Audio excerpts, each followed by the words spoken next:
This podcast is rated E for everyone.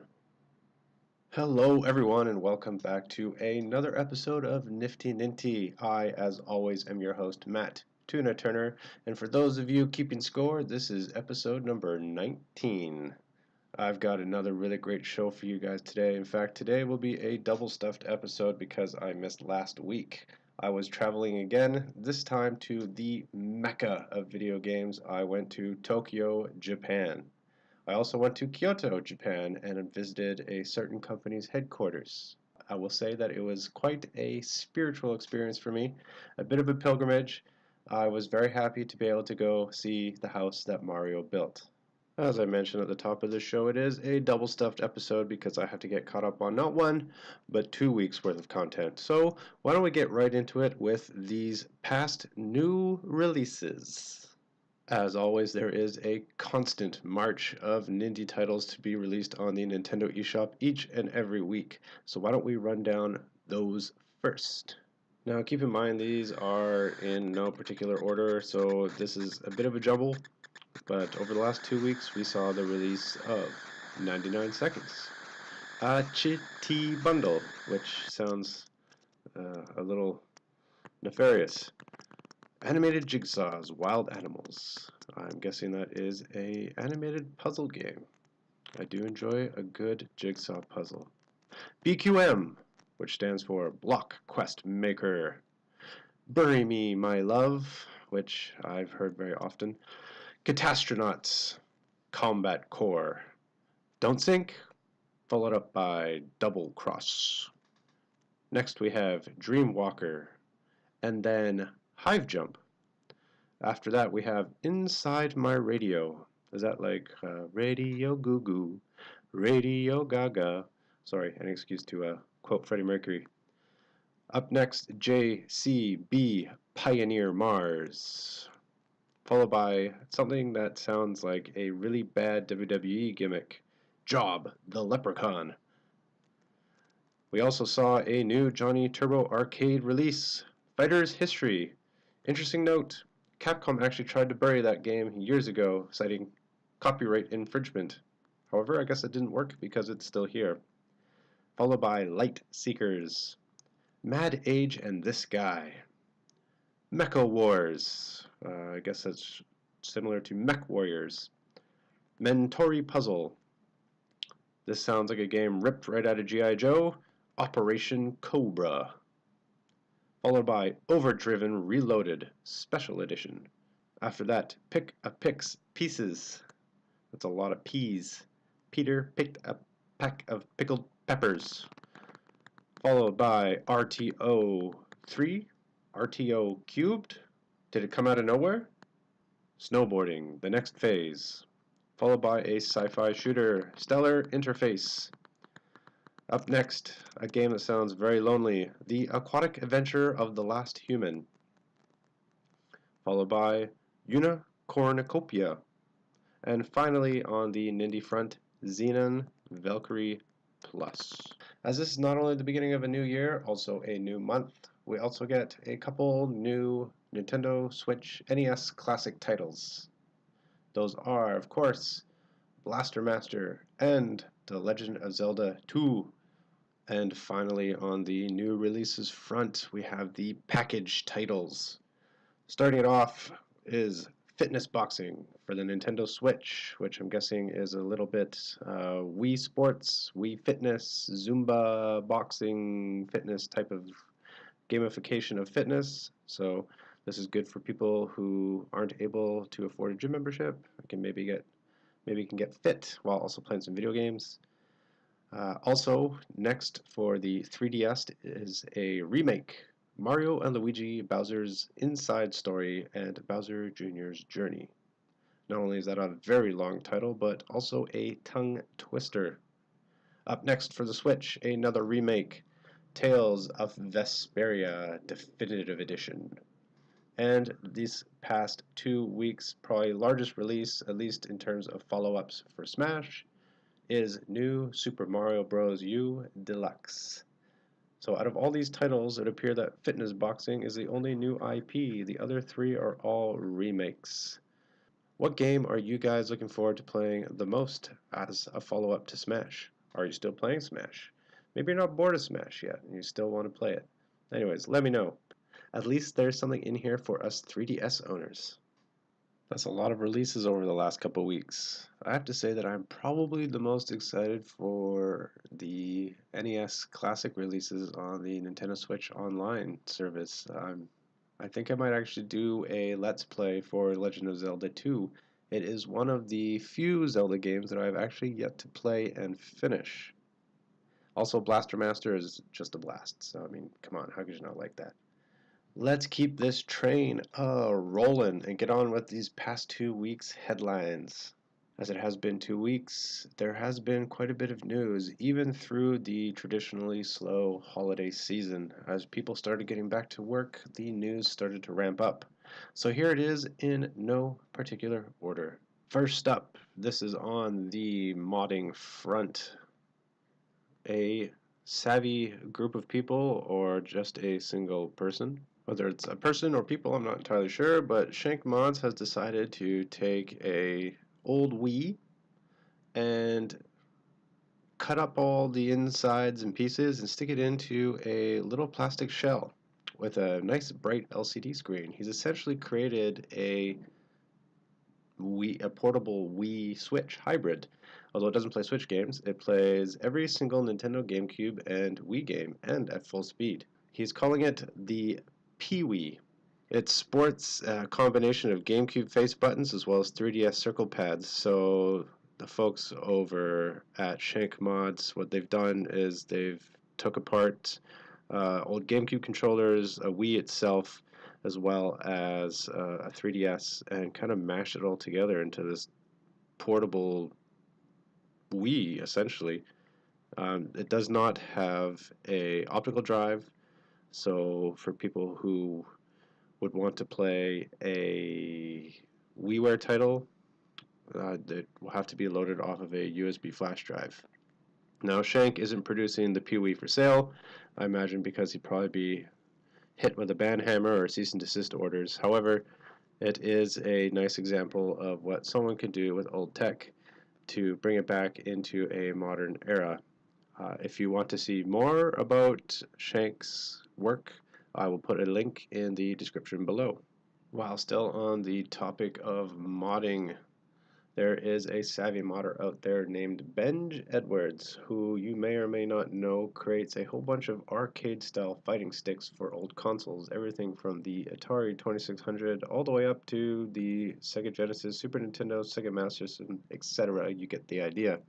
He has decided to take a swing at another forgotten console, one that I'm sure has a bit of a cult following, but not a lot of people got a chance to play in the first place, and that is Nintendo's first attempt at 3D gaming, the Virtual Boy.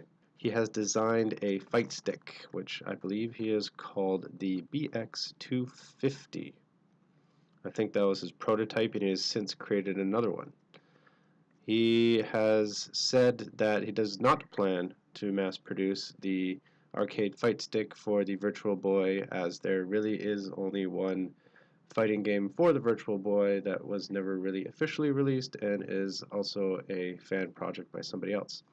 However, if you are interested in getting a fight stick for your Virtual Boy, or maybe you just want an excuse to dust off your Virtual Boy again, he asks that people send him a DM on Twitter, and I will put that link in the description below. And finally, on the modding front, the folks over at Hyperkin, who create retro consoles and some modern peripherals, have decided to take the old NES Zapper and make it usable in the modern age. For those of you that don't know how the old NES Zapper worked, what it did was it would create a flash on your old CRT screen, and if you happen to be pointed where the duck was, although in the middle of that flash the duck would be a white dot, if you happen to be in the vicinity of that white dot, it would register a hit. That flash happens so fast that it's not registered for our eyes. However, that doesn't work the same way with modern TVs just because of refresh rates and that sort of thing. So what they've done is they found a technology that works with modern TVs and have decided to redesign an NES zapper for modern TVs. Now, this NES zapper doesn't work with new consoles, so don't expect an NES zapper peripheral for the Nintendo Switch. Instead, they are making this as a peripheral for the original NES so that you can play Duck Hunt with a zapper on modern era TVs, if that makes sense. It also works, of course, with Hogan's Alleys and any other zapper compatible games from the NES era. Hyperkin has not announced a release date or price for their Hyper Blaster HD. And as I mentioned, it is only compatible with the original NES. However, we can look forward for updates in the near future, I'm sure. Up next, in a beautiful marriage of two of my most favorite things. This past weekend is the divisional game between the Kansas City Chiefs and the Indianapolis Colts, which was aired on NBC. Now, in order to get some B-roll footage of the stadium, NBC sent a airborne camera to go take some photography of the stadium in Kansas City where the game was played. Now you're probably wondering, how does this factor into video games? Well, what those cameras discovered while they're doing flybys of the stadium and getting some footage was the Jumbotron was actually playing Mario Kart. It would appear that some employees of the Kansas City Chiefs, some front office staff, decided to take advantage of the fact that the stadium was open and play some Mario Kart 8 Deluxe on the Jumbotron. I'm sure this would have been fine, except for NBC's cameras caught it all. It would appear that this was not some act of espionage or somebody sneaking into an operating booth and plugging in a switch. It was an attempt to get some employees on board to support the Royals charities. Now, if this is the start of a new trend, I'm all for it. And I have to say, those of you at AT&T Stadium, pretty lucky because that is a pretty massive screen. Up next, a little bit of sad news. All you people who are shipping Bowsette, Nintendo has officially shot down any hope that she will ever be canon. It's too sad. There's been a lot of really great cosplay around Bowsette. However, not officially canon, so I guess we'll have to just keep it to fan fiction for now. And speaking of fan fiction, there are some fans out there who have decided to take it into their own hands and release a fan-created anime based off of The Legend of Zelda Breath of the Wild. YouTuber and animator Yu Yang Kong has decided to take upon themselves and created a small, short animation for Legend of Zelda Breath of the Wild. If you'd like to see more of that or anything else that he has created, I will put a link in the description below. And finally, for all you retro gamers and Legend of Zelda fans out there, it turns out that Super Mario Bros. Isn't the only NES game to feature a Minus World. Someone has recently discovered that The Legend of Zelda also contains a Minus World.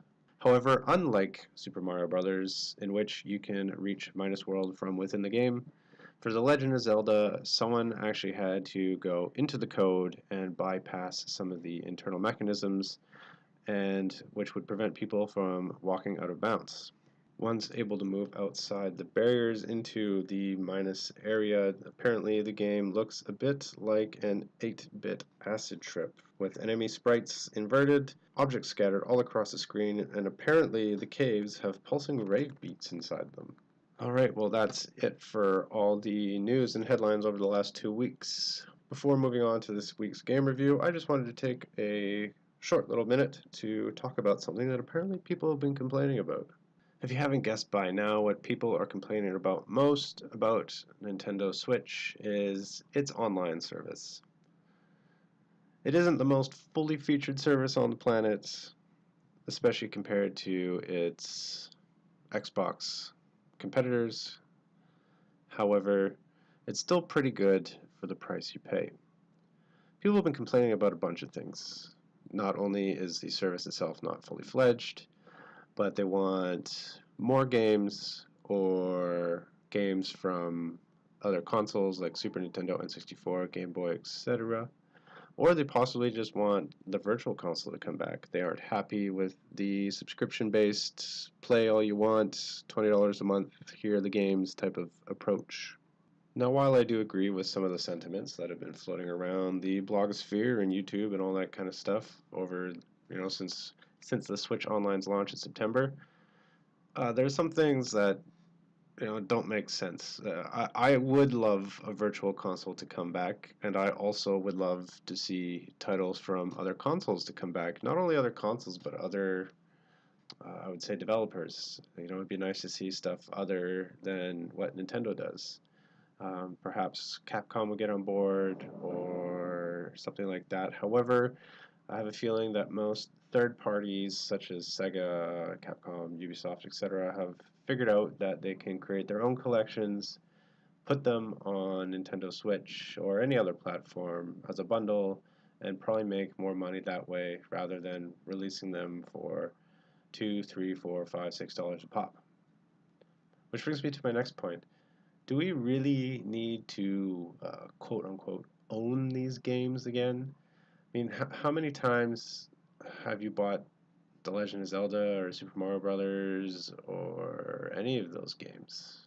I know personally I have quote unquote bought them pretty much every iteration possible, and that goes all the way back to Super Mario All-Stars, as well as the re-releases on the Game Boy Advance. I've bought them pretty much every time they've been re-released. So having a subscription service where you essentially rent them or stream them is, I think, a little easier on the pocketbook.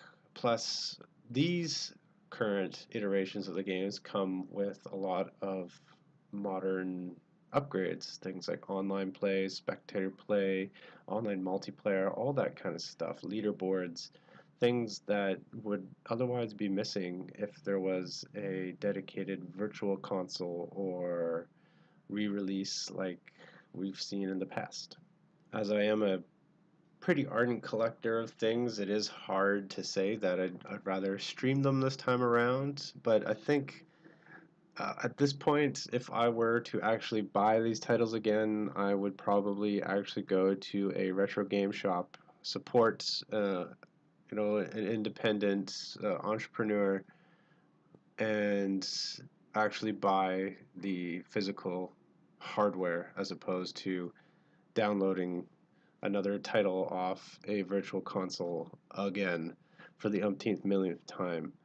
As much as I, like opening up my Switch and seeing, oh, look at all this stuff I have. I think that supporting a local business these days is a lot better than buying a digital copy of a game that I've beaten a million times and really just want to have for the sake of having. On to the topic of Nintendo Switch Online not being quite as good as its competitors. I've touched on this in the past. Yes, it's not great. It really isn't. It would be nice to have simplest things like voice chat and cloud saves really should have been there from the beginning. But for $20 a year, it's not terrible. It's not a huge chunk of change to throw down. I mean, Xbox Live is $60 a year. I don't even know what the PlayStation 1 is, but I have a feeling it's in the same realm. And yes, you get more for that, but you're also paying for it. We don't have any sort of like Games Plus or Games Pass like you do with Xbox Live Gold. I guess the NES games kind of operate as a games with gold type of thing. However, instead of getting them for free for a certain period of time, currently they're always there and you can play them whenever you want. as long as your account is in good standing, of course.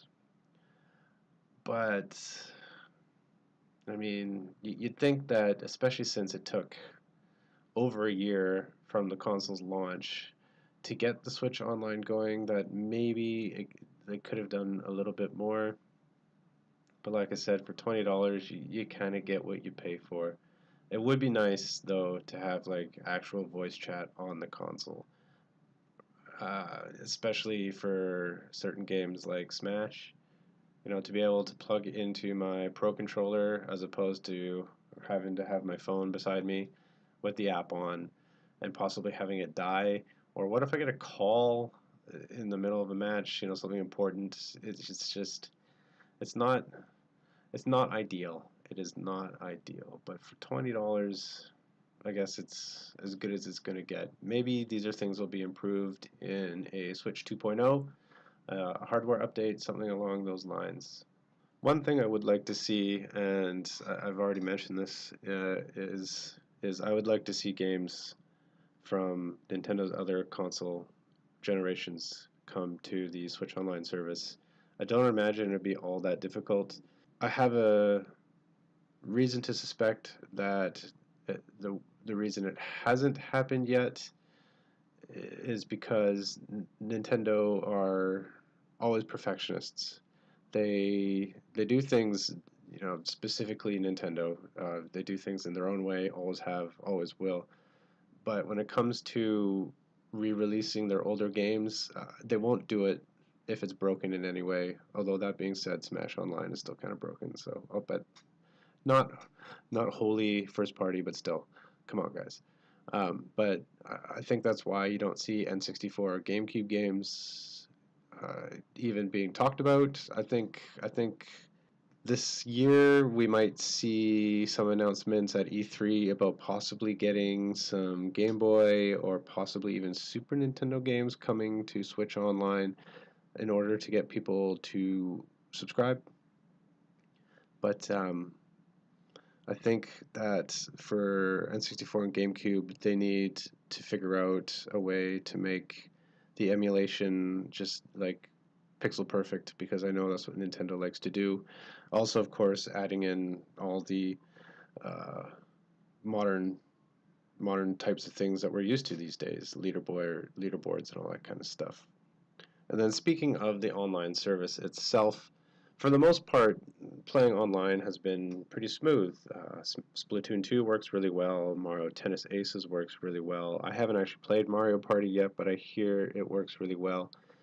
For the majority of these games that are online, there has been a beta or an open play test, like there was with ARMS, Splatoon, Mario Tennis, these sorts of things. However, for Smash, there wasn't. And you'd think that they'd really, really, really want to make it like silky smooth for their killer app of 2018. But logging on and playing online Smash is slow, it lags, it's chunky. That's if you can even get connected at all. And I think that we are currently beta testing the Smash servers, and it's kind of a shame that they didn't think about this beforehand. I don't know if they underestimated the load on the servers or what, or maybe just there's just not enough of them around the planet to carry what's required for Smash. Maybe just 8-player Smash is too hectic to stream around the world. I really don't know, but there are games that do this, they do it better, and they do it from the beginning. So you think for something like this, they'd be a little more on top of things, but sadly they were not. However, like I said, Splatoon 2, Mario Tennis, those games they work really well online. They're smooth. There's no spikes. There's no lag. Nothing like that. That those games are good. All right, now speaking of Smash Brothers, I'm getting really good at those segues. That's time for me to do my game review. And this week's game review will be of the recently released Super Smash Bros. Ultimate. I hope you guys enjoy. Super Smash Bros., Nintendo's mascot fighting juggernaut, which saw its humble beginnings on the N64, has grown in scope and scale with each iteration, culminating in the biggest Smash Bros. Ever. But is it truly ultimate? The gameplay for Smash hasn't changed much in its 20-plus year history. It's certainly gotten more frantic, but it remains tried and true, which for a multi-generational competitive fighting game is great. It instantly feels familiar with a low barrier of entry. Smash does a great job of learning from its last iteration and building on it. Melee was such a smash, and really the pinnacle of the series, yet somehow they seem to find new and inventive ways to keep it fresh and new. As everyone must know, the objective in any match is to fling your opponent off the screen as many times as possible, doing so with a plethora of items, weapons, kicks, punches, and characters from every corner of gaming. A true love letter to the medium. The competitive nature of the game means playing offline against the CPU can get a little tedious at times, especially in Spirit mode, and trying to unlock Smash's massive roster. Thankfully, challenges are back to break up the monotony. The real fun comes in the local and online multiplayer play, the latter sadly being slightly broken. With some serious lag and waiting for matchmaking, matches can sometimes be unplayable, which is unfortunate for a game that should be the cornerstone of the Switch online service. There are a lot of different game modes. You can set up your own tournaments, play with strangers and friends alike, although that can be a little borked at times. Adventure mode is back and is a fun way to unlock some new stuff. Local multiplayer seems to be the best way to enjoy this game though. Simply playing the game will cause new challenges to approach. They challenge you to a battle, and if defeated you unlock them to play yourself. If you don't beat them though, it's okay, because you can do a rematch at a later time. The controls are easy to learn but difficult to master. For the most part they are quite intuitive and very familiar to any Smash veteran. Only time will tell if Ultimate will take over for Melee on the Pro circuit, but if it's going to happen, it will happen on the back of its controls. As familiar as they are, I find them to be a little loose, and that's on both Joy-Con and Pro Controller. There is some light customization options, so it's worth it to play around a little bit. Smash looks beautiful, certainly the best in the series. It beautifully mixes all the art styles across 30 plus years of gaming, and you don't even notice it. There is so much content packed into this game cart, and I'm not just talking about the endless hours of gameplay, online and off, but also all the music, records, tips, and movies. There's over 24 hours of music alone. This game sports the largest roster in Smash history, over 70 characters, with more coming through DLC over the course of the year. More fighters also means more stages. All the stages are unlocked from the beginning, which is kind of a misstep, but thankfully only the N64 OG fighters are available at the beginning, so there's lots to unlock there. For the purposes of this review, the story portion will cover the Spirit mode of Smash. Adventure mode is back, and is a lot of fun to play, but Spirit mode seems to be the true story mode of this game. The Spirit mode picks up after the opening cinematic. You're dropped into a massive map as a sole survivor of the Thanos-esque genocide of the Smash universe.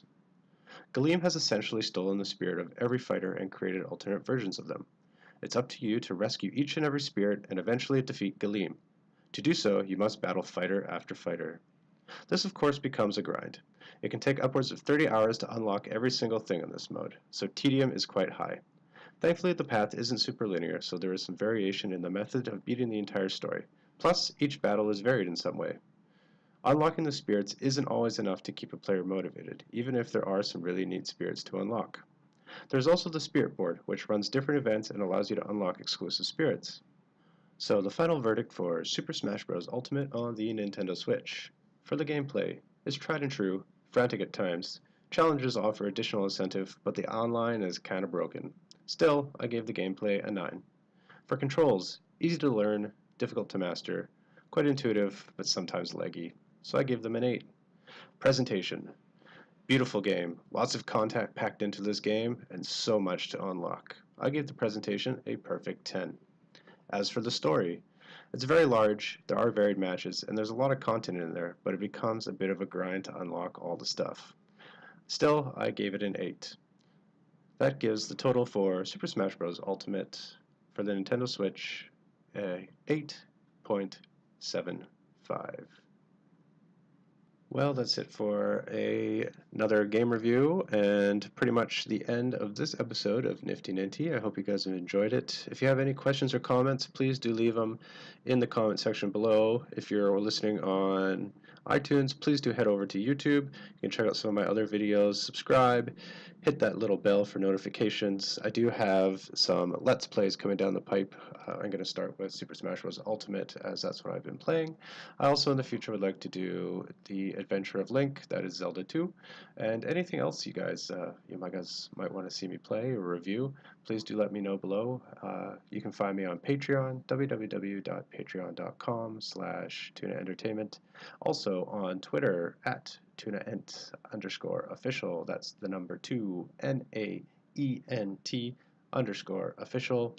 And I also have my website, which I update as often as I can. That is tunaentertainment.com. And until next time, stay nifty.